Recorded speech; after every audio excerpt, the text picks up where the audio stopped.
And thank you for this opportunity to be here and share a little bit of my experience with the concept of RESET, which is a re-entry specific endovascular therapy, offers durable aortic remodeling in chronic type B aortic dissection, when and how to do it. These are my disclosures. So the idea with RESET is that the goal is to use endovascular technique to specifically target and eliminate re-entry tears to induce false lumen thrombosis, obtain positive aortic remodeling, and avoid, in some cases, more complex aortic repair. RESET is one of the three types of false lumen therapy that I'm sure you are familiar with. One concept is to stop retrograde false lumen flow. That usually is good to take care of an expanding thoracic aortic aneurysm from chronic dissection. Different methods have been proposed to do that, the Knickerbocker, candy plug, or in this case here, where in the United States, the Knickerbocker and candy plugs are not available, we can actually use an iliac occluder to perform the same sort of procedure to stop that retrograde false lumen flow. Another type of false lumen therapy is to directly embolize the false lumen by embolizing it with coils and plugs, very much like, not quite as elegant as stopping false lumen therapy. I think where we see being very specific is to really eliminate the re-entries directly, and that's what the concept of RESET is. There are certain treatment principles that are obviously important before applying RESET, or how to apply RESET. The first one is obviously the primary anti-tear coverage is paramount. It needs to be done by a TEVAR first of all. Nothing will work if the primary anti-tear of the dissection has not been covered properly. Additional aortic re-entries that are amenable to be covered by additional TEVAR, by distal TEVAR extension, should also be dealt with in that fashion. RESET can be applied as a standalone therapy or in combination with TEVAR. It is applicable when there is a limited number of re-entries. The RESET for re-entries involving branch vessels, such as viscerals, for example, can easily be taken care of by using a covered stent that would expand from the branch into the true lumen. And RESET for re-entries involving the paravisceral aorta, where it's not possible to put a covered aortic stent graft because you would lose branches, is best done with devices that we've borrowed from structural heart, mainly ASD or VSD devices. And finally, when the re-entries involve the distal aorta at the aortoiliac bifurcation or in the iliac vessels themselves, RESET is done by doing EVAR, hypogastric branch devices, or simply a covered stent.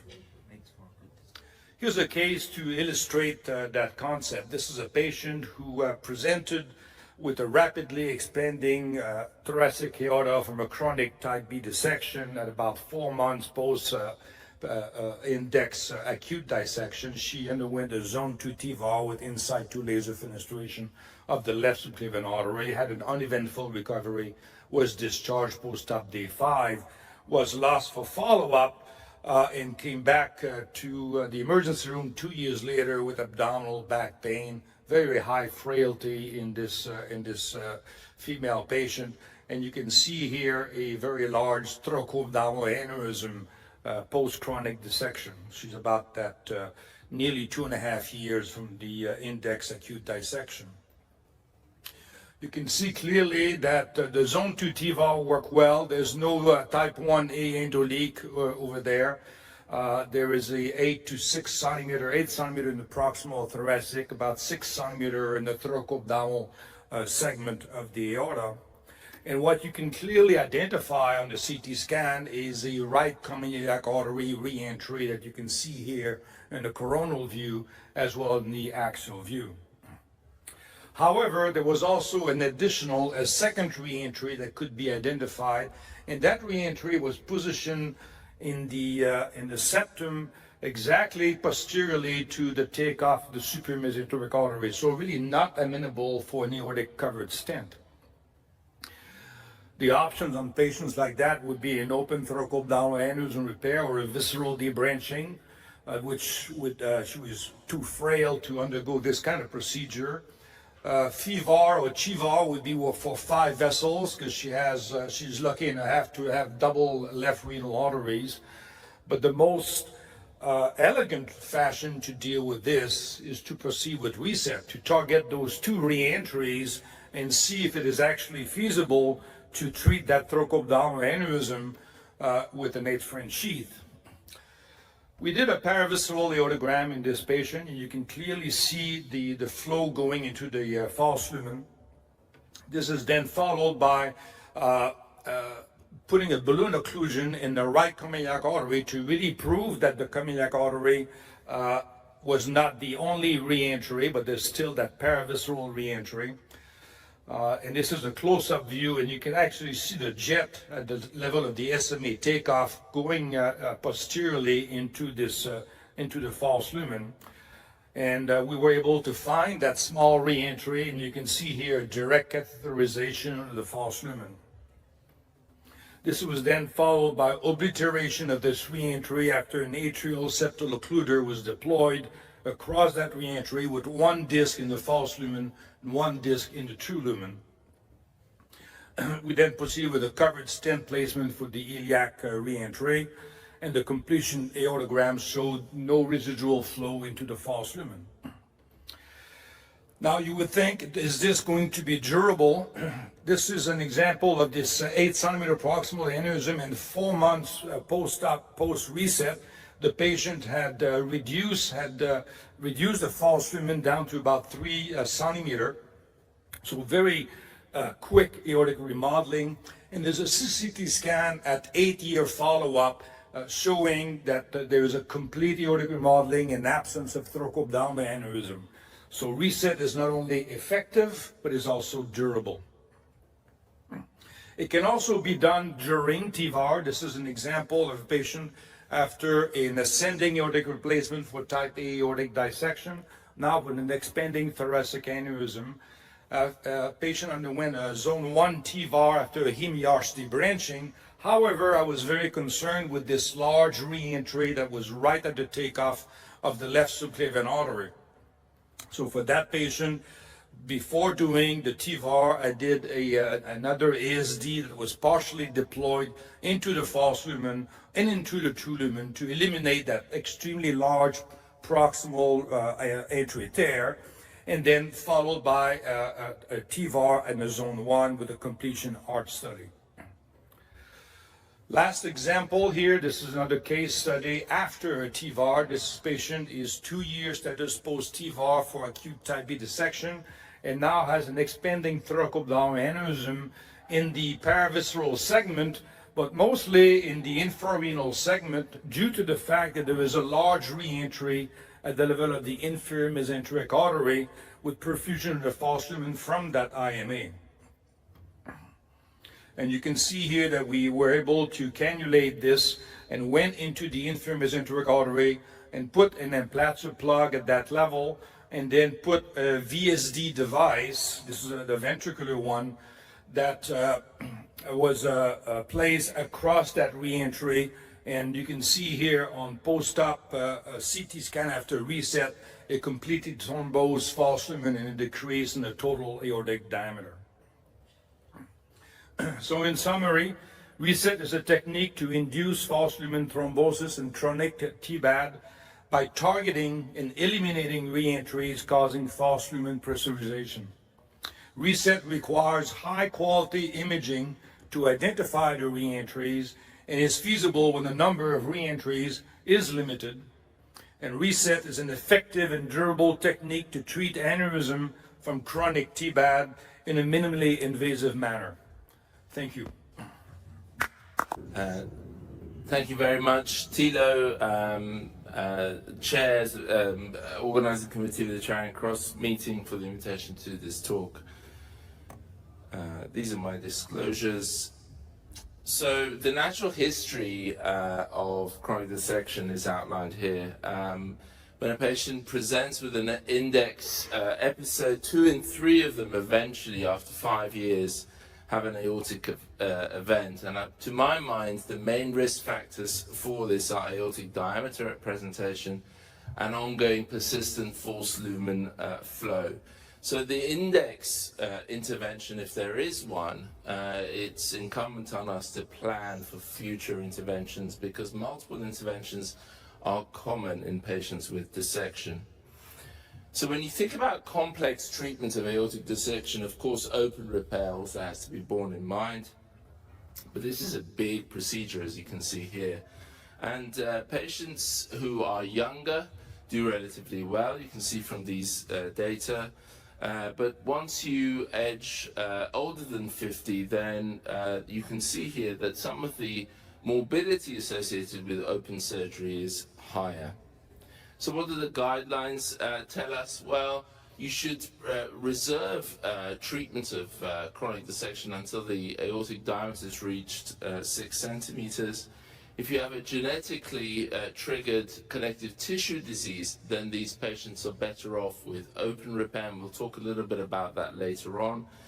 But fenestrated and branched endografting is increasingly an acceptable and very effective method for treating patients with chronic dissection. I'll outline some of the reasons why I think that. The experience started around 2012 with Eric Verhoeven and Piotr Kasperczak's publication here, 6 patients only. And at that time, the debate was whether this was going to become an acceptable mainstream treatment for chronic dissection.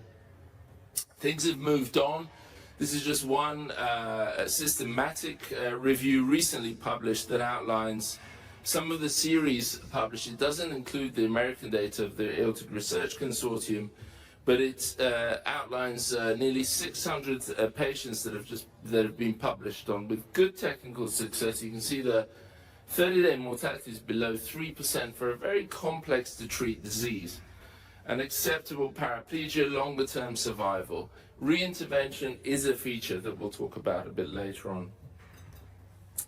The Aortic Research Consortium data is outlined here, and I'm grateful for the collaboration with Gustavo and Thilo, amongst others, to get 246 patients together that had all had treatment of chronic dissection with branched and fenestrated endografts.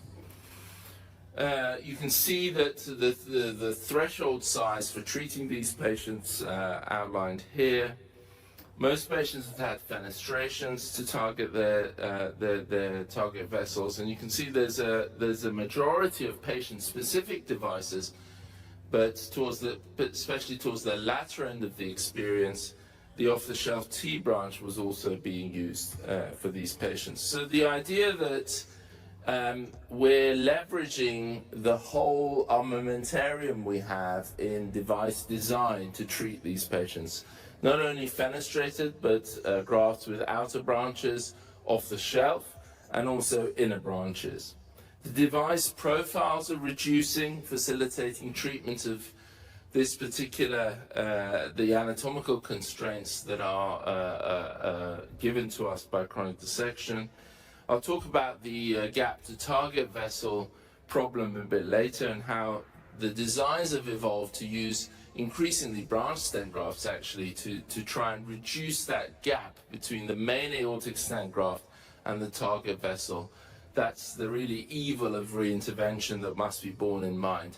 For branch graft, transfemoral access has also improved our approach to these patients. And the choice of mating stent is important, particularly in these cases, and I'll talk a bit about that later on. So what did our US-European experience show? Well, as I mentioned, reintervention in these patients is a feature, but most of these reinterventions are using sheaths of 12 French and below in size, so that has to be borne in mind. You can see, like here in this right renal stent, that's developed an endo leak and had to be addressed by proximal extension. This is a case of Gustavo. As you can see here, there's a distal 1C endoleak here.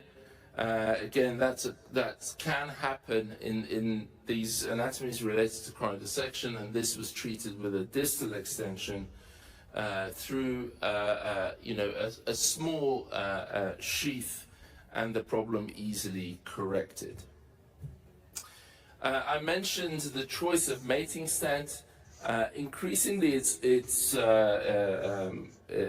data shows that actually self-expanding stents are better in these dissection anatomies where the target vessel is more capacious, particularly in patients with connective tissue disease. That interface between the vessel and the stent is better approached with a self-expanding stent. And we tend to oversize more in these patients with chronic dissection than we do in those with other types of aneurysms.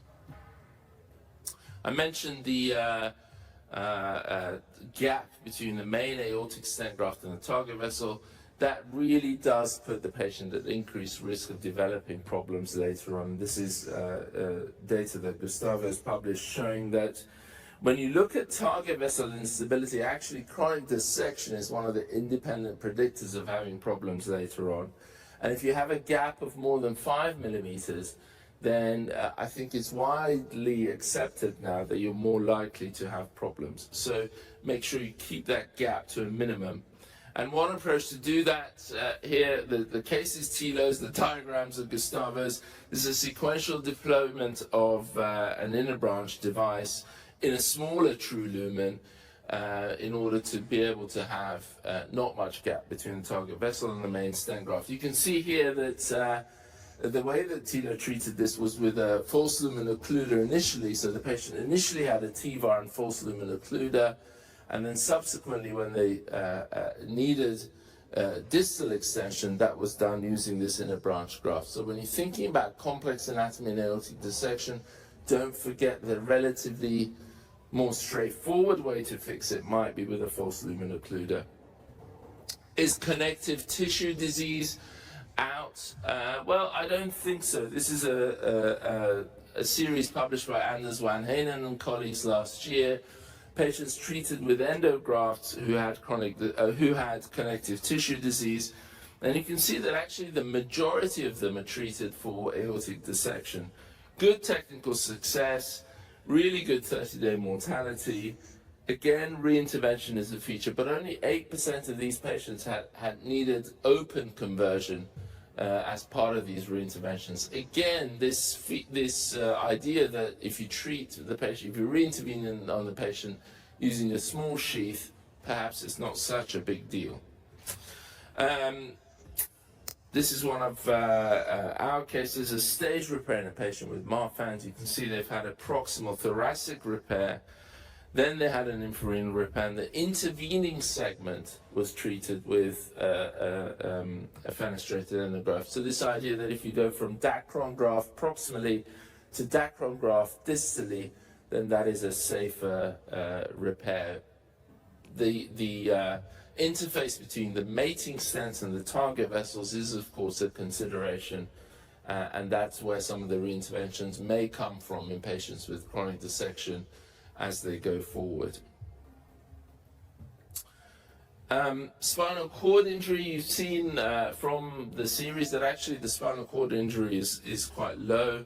In our series that we collated, the permanent paraplegia rate was 2%. You know, a lot of these patients are staged by definition. They'd have a TVAR first, and then they'd come for a distal extension. You can see that the majority of them had either a prior open repair or an endovascular repair. We used quite a lot of CSF drains in these series. That's historical. Latterly, I think most of us have shied away from CSF drains as they can be associated with problems like epidural hematoma. So towards the later part of the experience, much less CSF drain usage. This idea that when we treat acute dissection, a lot of them involve the left subclavian artery. There's off-the-shelf devices that will facilitate incorporating the left subclavian in an endovascular approach. We've got to think about that because later on we may need to cover more aorta. The intercostal and lumbars are a feature in this, this treatment of chronic dissection. If you put an endograft in the true lumen, you may get persistent type 2 endoleak from the false lumen that will cause it to grow. Some colleagues embolize all the lumbars and intercostals, or as many as they can find, to stop false lumen growth. I don't think we have concrete data on that as yet. Treatment of acute dissection may involve using the petticoat technique. Does the stent circumvent putting a branch or a fenestration across the visceral segment later on? Well, it doesn't. Colleagues like Stefan Hollon and Gustave have shown that there are things you need to watch out for, but the interstices of this stent are quite large, so it's going to allow you to get into the target vessel and stent it. And I'll finish with the distal end. Dissection can involve the common iliac arteries, and you can see here that you can get persistent flow in the false lumen. You can occlude the false lumen. You can use an iliac branch device, or indeed, as Gustavo will show you, you can use a septotomy, as illustrated, I think, in the next talk, to create a suitable landing zone. So, to conclude, multiple interventions are common in type B dissection. Branched and fenestrated endografting is a good option in my mind. Low mortality, low morbidity. You've got to use open and endo as complementary techniques. Patient selection is really key. And judicious device selection, including the mating stents, and how you design your endograft will prevent you from having reinterventions later. And I think these are cases that should be performed in centers that have a lot of experience with this technique for fixing aneurysms. So thank you very much again.